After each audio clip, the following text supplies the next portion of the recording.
ये एक्चुअली हर एक लड़की के लिए मैं कहना चाहूँगी। दिव्या तो हमारे बीच में नहीं रही, पर जितने उसके फैंस या उसने जिन जिन लोगों को ये सब बारे में, मुझे कभी दिव्या ने ये सब नहीं बताया, क्योंकि उसको बहुत अच्छे से पता था कि अगर मैंने देवो को बोल दिया तो पूरी दुनिया एक तरफ हो जाती, और मैं सिर्फ गगन से एक बार ही मिली हूँ। और अगर उस दिन मुझे एक्चुअली पता होता ना कि गगन दिव्या के साथ क्या कर रहा है, मैं ना आगे देखती ना पीछे देखती, मैं सोचती भी नहीं कि उसका मैं क्या हाल कर देती वहीं पे। And this is to you Gagan, गबरू, जो भी है बड़ा वाला, तू समझ ले तू क्या है। जितनी भी तूने ज़िंदगी में तेरी माँ बहन तूने गालियाँ दी भी नहीं होगी ना, वो सारी गालियाँ तू अपने लिए और अपने माँ के लिए एकदम संजोग के रख ले मेरे तरफ से। और जिस दिन तू मुझे दिख गया ना, तो बॉम्बे तो आना मत, कभी आना मत, क्योंकि यहाँ पे आएगा तो जेल में ही जाएगा। अभी तो जहाँ पे भी भाग के गया है ना, वहीं पे भाग के छुपा रहे।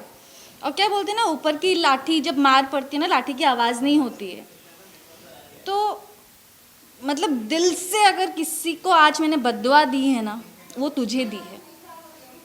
मतलब लिटरली बोलते हैं ना कि कीड़े पड़ जाए मर जाए, तो एक्चुअली तेरे साथ वही होगा, तेरे साथ भी होगा, तेरे माँ के साथ भी वही होगा कि तुम लोग के बॉडी में ऐसे कीड़े पड़ेंगे ना कि कोई पूछने वाला भी नहीं आएगा। ऐसी मौत मरोगे तुम लोग, ऐसी हालत होगी तुम लोगों की। तुम लोगों ने ऐसी एक लड़की को टॉर्चर किया है ना, जो लड़की अपने दुश्मन को भी ना अगर बोले ना कि दिव्या मुझे एक रात के लिए खाना चाहिए, सोने की जगह चाहिए, वो वैसी लड़की थी। और तुम लोगों ने उस लड़की के साथ ऐसा किया है ना, तुम लोग तो कभी खुश रहोगे ही नहीं। तुझे क्या चाहिए था? पब्लिसिटी चाहिए थी, तुझे आइडेंटिटी चाहिए थी, तुझे बॉम्बे में काम चाहिए था। अब तू बॉम्बे में काम करके बता, अब तू बता मुझे इंडस्ट्री में काम करके, तू बता मुझे। गबरू सिंह और तेरी माँ, तुम लोगों ने जितनी प्लानिंग की ना दिव्या को लेके, अब तुम लोग बताओ। मैं तुमको ओपन चैलेंज कर रही हूँ, तुम आके बॉम्बे में काम करके मुझे बताओ।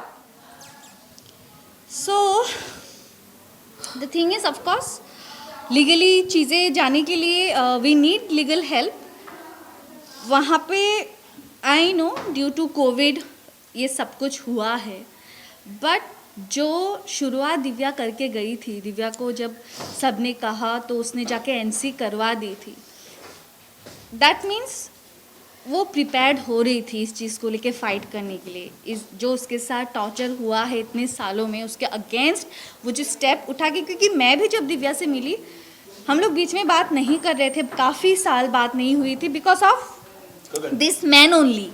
क्योंकि जब दिव्या के लाइफ में ये आदमी आया था, तभी मैंने दिव्या को बोला था कि दिव्या ये आदमी मुझे सही नहीं लग रहा है।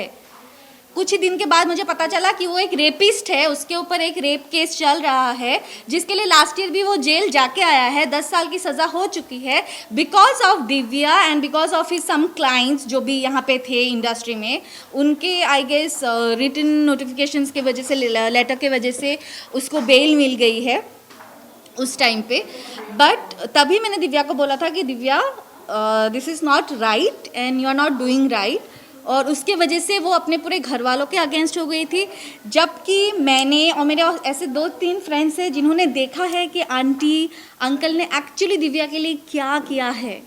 मतलब even I do have my mom right, but honestly I could say मेरी मॉम सब कुछ छोड़ा के मेरे साथ यहाँ पे ज़िंदगी भर नहीं रह सकती है, अपना काम छोड़ के वहाँ पे भाई है। But I have seen them कि वो कैसे पूरा दिल्ली का घर काम सब छोड़ के दिव्या के लिए यहाँ पे आके रहते थे लिटरली। और जब गगन के वजह से दिव्या वॉज द वन जिन्होंने आंटी और अंकल को घर से निकाल दिया था, इट वॉज बिकॉज ऑफ गगन। तो उसके बाद मैंने दिव्या से अपना रिश्ता तोड़ दिया था। एंड ऑफकोर्स बिकॉज ऑफ गगन दिव्या भी बाकी और भी जितने फ्रेंड्स थे सबसे अलग अलग हो गए थे। फिर भी मुझे याद है लास्ट ईयर एक दो बार मैंने दिव्या को बोला भी कि दिव्या तू आ जाना मेरे घर आ, will talk. But till then time I felt that she is happy, you know, इतने साल हो गए, मैंने कहा सब कुछ अच्छा ही होगा। सो बट 2-3 बार वो आई नहीं, आऊँगी बोल के, तो मुझे थोड़ा डाउट होने लगा। उसके बाद जब उसकी शादी हो गई तो मुझे कहीं ना कहीं लगा maybe I was wrong, the guy is good और सब कुछ ठीक है, अगर शादी कर लिए देन इट इज़ फाइन। वरना तो मुझे पहले दिन से पता था एक नंबर का लुच्छा लफंगा है, उसको सिर्फ यूज़ करने के लिए वो आया है बॉम्बे। ये मुझे पहले डे 1 से, जब से वो फ़ोन पे बात करती थी, मुझे तब से पता था। बट उसने किसी की सुनी नहीं उस टाइम पे। एंड देन सडनली अभी 2 महीने पहले जब मैं उससे मिली, मैं खुद गई उसके घर गई मिलने के लिए, and Gagan was also there. तो वो अंदर ही रहता था, बैठा रहता था, ना दिव्या से कोई लेना देना ना बात करता था। And I was like, Divya को मैंने पूछा सब ठीक है ना, क्या हो गया?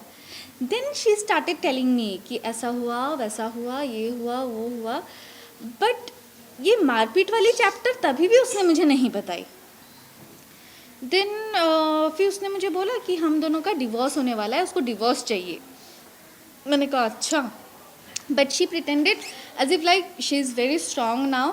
और दोस्त ने मुझे बोला कि देवो तू जैसा मुझे चाहती थी ना मैं बन जाऊँ, मैं वैसे ही बन गई हूँ। अभी हम सोलो ट्रिप्स करेंगे, हम घूमेंगे, एंजॉय करेंगे, इनके पीछे अभी हम रोएंगे नहीं। मैंने कहा ओके वेरी गुड।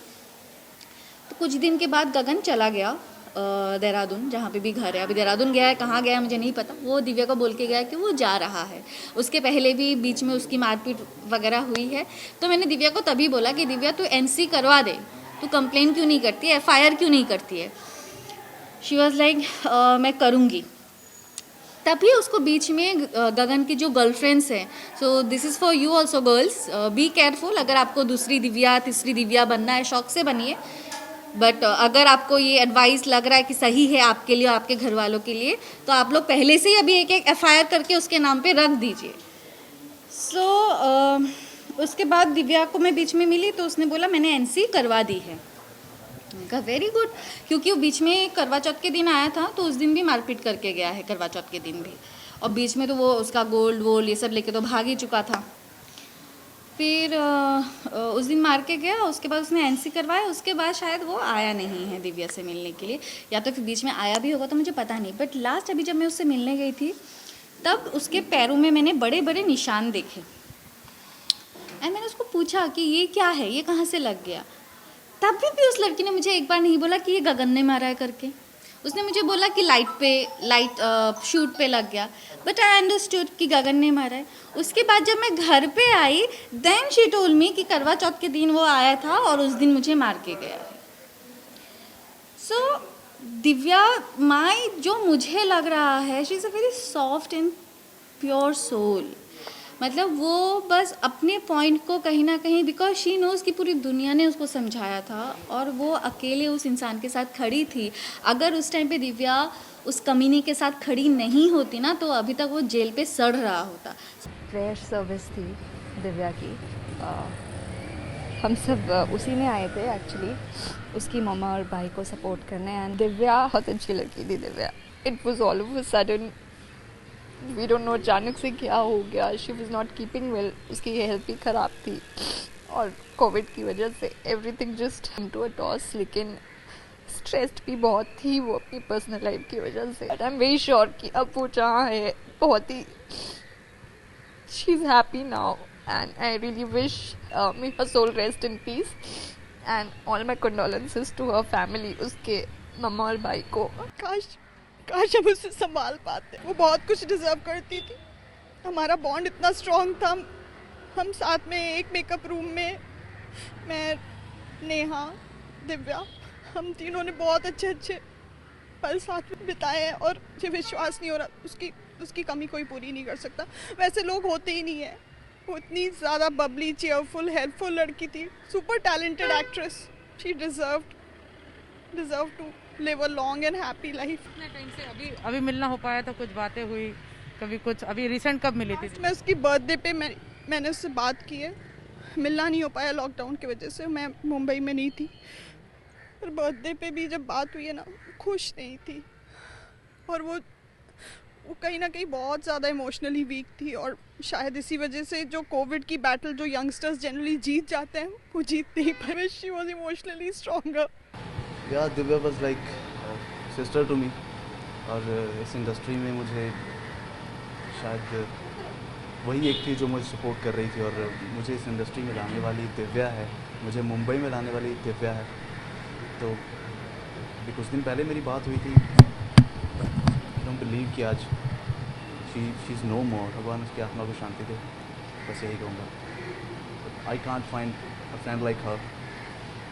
बहुत ही अच्छी लड़की, बहुत ही अच्छी लड़की। I know Divya is a very, very strong girl, and she was strong till end. She was fighting. I just wanna say that I'm very, very proud of her. I'm gonna miss her. पहला show मैंने उसके साथ किया था, प्रीतो। मेरा पहला show उसके साथ था और पहले दिन से हम बहुत ही अच्छे दोस्त और भाई बहन वाला रिश्ता हो गया था। मेरे पास तब गाड़ी नहीं होती थी, तो उसने मुझसे बोला था कि पवई से तू अंधेरी कैसे आएगा, आजा मेरे साथ बैठ जा, मैं तेरे को ड्रॉप कर देती हूँ। तब से मेरी उसके साथ बहुत अच्छी बॉन्डिंग हो गई थी। वो मुझे बताती थी उसकी लाइफ में क्या चल रहा है, मैं उसे बताता था। धीरे धीरे मैंने भी ग्रोथ करनी शुरू की इंडस्ट्री में। वो बहुत खुश होती थी जब मैं उसे बताता था। वो जब इस घटिया इंसान से शादी हुई उसकी, गगन से, तो मैं उसको बोलता था ये इंसान ठीक नहीं है दिव्या। तो कहती थी मैं प्यार करती हूँ, मैं इसे ठीक कर दूँगी। लेकिन मुझे ये नहीं पता था कि वो इसे इतना मारता था, इतना उसे टॉर्चर करता था। वो इंसान जहाँ भी हो ना, उसे छोड़ना नहीं, उसे मरना ही पड़ेगा, उसे छोड़ना नहीं। नमस्कार, मैं निशा पारेख और आज दिव्या दीदी से मैंने एक शो किया था उनके साथ में और हमेशा से उनसे बहनों वाली फीलिंग रहती थी। वो मतलब मुझे तो विश्वास ही नहीं हो रहा है कि वो है ही नहीं। बहुत सी चीज़ें उन्होंने मुझसे शेयर की थी, हर बार मैंने उन्हें सब कुछ समझाया और मैं हमेशा उनके साथ में रहती थी कि दीदी आप प्लीज़ अपना डिसीजन चेंज कर लो, बदल जाओ, सब कुछ सही हो जाएगा। लेकिन पता नहीं कुछ भगवान कुछ अलग ही था। बहुत ज़्यादा अच्छी थी, बहुत ही ज़्यादा। हमेशा सजना संवरना, हमेशा खुश रहती थी, हर टाइम हंसती रहती थी। सेट पे भी हमेशा मस्ती करती थी, कुछ भी बोलो उसको नाराज़ होती थी लेकिन सबको मनाने आ जाती। बस मैं इतना कहना चाहूँगी कि मुझे अपनी बेटी के लिए इंसाफ चाहिए। कोई बीमारी से नहीं, वो सदमे से गई है। जो उसको टॉर्चर किया गया है वो उससे गई है। मुझे अपनी बेटी के लिए इंसाफ चाहिए बस। इतनी पॉजिटिव लड़की होने के बाद अगर वो कोविड से गई है ना, तो मैं मान ही नहीं सकता। इतने टाइम से टॉर्चर सह रही थी, हमें भी नहीं पता था। दुनिया के सब लोगों को, उसके फैंस, उसके फ्रेंड्स, हर किसी को थोड़ा थोड़ा सबको बता के गई है वो। अभी जब पता लग रहा है तो ऐसा लग रहा है कि काश पहले पता होता ये चीज़। गगन सेठी, रोनित सेठी, गबरू, देहरादून में रहता है। पूरा एड्रेस है मेरा उसके पास। अपने आप को वो बताता है कि मैं बहुत बड़ा क्रिमिनल हूँ, मेरे पास गन है, मेरे पास ये है, मैं तेरे भाई को मरवा दूंगा, मैं तेरे को मार दूंगा जान से। उसने बेल्टों से मारा, धमकी देता है दिल्ली आके तेरे भाई को मरवा दूंगा, तुझे पता नहीं चलेगा। वो इंसान इस टाइम भागा हुआ है ना। वो हॉस्पिटल में आया, उन लोगों ने टॉर्चर करा दिव्या को, कॉल कर करके आईसीयू में कॉल कर करके उसको वीडियो कॉल करा। उसके यहाँ पे पंप लगा हुआ था, 100% पंप, कि वो बोल नहीं सकती थी। पंप उसको फोर्स कर रहा था ऑक्सीजन लेने के लिए और वो वीडियो बना के IGTV पे डाल रहा है। मैं अंदर आईसीयू में गया हूँ, मैं उससे लिख के बात करता था क्योंकि वो बोल नहीं सकती थी। मुझे नहीं पता किसने हेल्प करी उसकी, टाइम्स ऑफ इंडिया कौन है मुझे नहीं पता, लेकिन मैं खुलेआम उसको बोलता हूँ कि भाई तू अगर तेरे में दम है ना गबरू सेठी, तो तू आजा सामने और तब बात करियो। अगर पुलिस नहीं मानती तो हम बात करते हैं, कोई बात नहीं। एक बार फ़ोन नहीं आया उस आदमी का। मैं आपको दिखाना शुरू करूँगा ना तो आप हैरान रह जाएंगे कि वो मारता कैसे था। अभी तक मैंने कुछ आउट नहीं किया है। पहली चीज़, मेरी बहन ने लेटर लिखा, ठीक 7 नवंबर 2020 को उसने लेटर लिखा। लेटर मुझे कबर्ड से मिला उसके। बहुत सारी बातें वो धीरे धीरे बताती थी, बच्ची थी ना, एज से बड़ा होने से तो हमेशा कुछ नहीं होता, मुझसे बड़ी थी बट दिमाग से वो बहुत बच्ची थी। मैं सब कुछ दिखाऊंगा धीरे धीरे। ये NC ओशीवारा थाने में जो वो पहले ही करा के गई थी। मैं आपको ऑडियो भी सुनाऊंगा, बस ऑडियो भी है बट आपको सुना नहीं पाएंगे, वो इतनी गंदी है। ये उसके घर का एड्रेस है। वो उसको इतना टॉर्चर करता था कि मैं अगर आपको दिखाना शुरू करूं, इतने एविडेंस है मेरे पास कि उसको फांसी भी बहुत कम सजा है। ऑलरेडी उसके इतने केस चल रहे हैं, बेल पे आउट है, तो भी बंदे में इतना दम है कि वो ऐसा क्राइम कर रहा है। और बॉम्बे पुलिस के मैं गया FIR लिखवाने, उन्होंने बोला कि कोविड से डेथ हो गई है आपकी सिस्टर की, तो हम FIR नहीं कर सकते। तो मुझे पता नहीं आगे क्या करना चाहिए, क्योंकि सपोर्ट तो मेरे पास बहुत सारा है, लेकिन जो लीगल मेरे को अथॉरिटीज़ से हेल्प चाहिए वो मुझे नहीं मिल रही है। बस मेरे को यही है कि मेरे को जस्टिस चाहिए और गगन सेठी मेरे को मेरे सामने चाहिए। और मैं देखूंगा कितना बड़ा गुंडा है वो, मैं देखना चाहता हूँ कितनी गन्स है उसके पास और कितना बड़ा क्रिमिनल है। दिव्या को मारता था वो यहाँ पे ये पैचेस, मैं ICU में गया हूँ, उसके पैरों पे भी पैचेस। वो देहरादून गई है शादी होने के बाद, और उसके बाद वहाँ पे मेरे को पता लगा, आज पता लग रहा है मुझे कि वहाँ पे उसको नौकरानी बना के रखते थे। उसको उसकी सास ने भी मारा है, उससे गोल्ड लिया है, सब चीज़ें ली हैं। मतलब मैं बता नहीं सकता। उसकी फ्रेंड, इतनी क्लोज फ्रेंड, मैं नाम नहीं लूँगा उसका, उसके भाई की पूरी इन्फॉर्मेशन निकाल ली कि देख मुझे सब पता है इसके भाई के बारे में, तो तू समझ जा मैं क्या चीज़ हूँ। सिर्फ दाढ़ी बढ़ा लेने से, नाम गबरू रख लेने से इंसान मर्द नहीं बनता, औरत की इज्जत करनी पड़ती है। और दिव्या जैसी लड़की इतनी शरीफ, इतनी भोली कि पूरी इंडस्ट्री जानती है उसको, वो उसको टॉर्चर करता रहा। इतनी सहमी हुई, डरी हुई कि उसको ये डर लगता था कि मेरे पापा चले गए, मेरे भाई को कुछ ना हो जाए, मेरी मम्मी को कुछ ना हो जाए।